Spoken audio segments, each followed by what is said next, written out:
គ្រាន់តែឃើញមុខម្ហូបក៏ប្រហែលជាបងប្អូនអាចស្មានដឹងអញ្ចឹងនៅក្នុងនេះខ្ញុំមិនឲ្យវែងឆ្ងាយទេចង់ជម្រាបជូនបងប្អូននៅរបៀបមួយ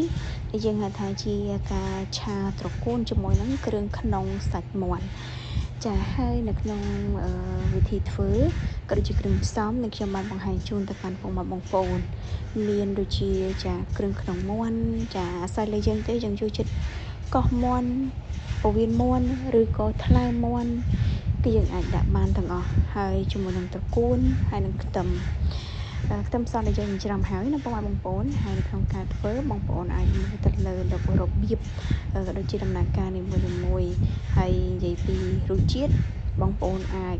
ដាក់អំបិលស្ករប៊ីចេងទឹកត្រីបន្តិចហើយនឹងចាម្សៅស៊ុប